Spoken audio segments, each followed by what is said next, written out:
tadi mun dibaca tilu ayat baik ieu diwakilan di pasaran 4.000 malaikat 40.000 malaikat nuliskeun manehanana kana ibadahna jang eta jelema tepikeun ka poe kiamat.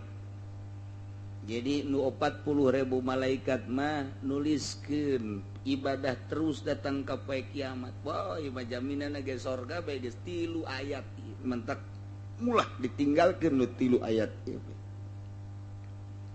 Wala jasa bahkan lamun aya setan dek ngalirukeun, dek ngawaswaskeun, dek ngajerumuskeun ka manehanana mun urang sering-sering maca ieu nu 3 ayat ieu datang ka maksibun ayat naon kitu mata sibun na ieu setan ge moal kuateun. Moal kuateun da pokona mah.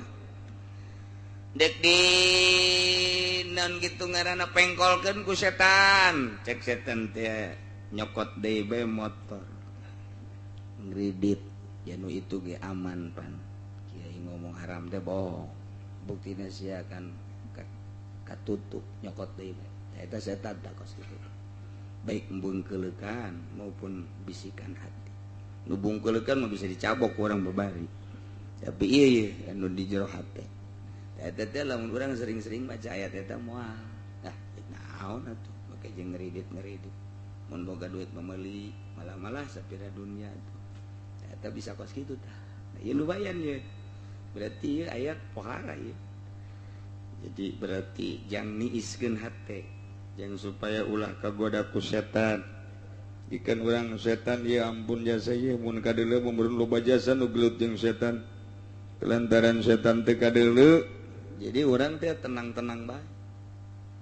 Setan teu kadeuleu jadi tenang-tenang. Mun setan kadeuleu meureun wah di sisi jalan nu gelut jeung setan loba jasa. Loba jasa. Teu kadeuleu hana setan teu kadeuleu. Insyaallah haji urang na elehan bae ku setan. Eleh bae ku setan. Boro-borona naon itu ulah neuleu awewe bae ulah neuleu awewe. Asal lu sugan ingat bahwa ieu teh henteu meunang, henteu biasa bae. Biasa bae hate teh ditutupan ku setan. Deureuss anu ngaranna nu kolot. Betah bae.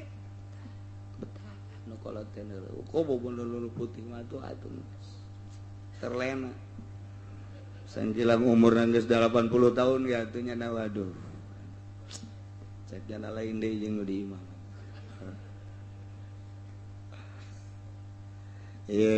Surat Al-An'am.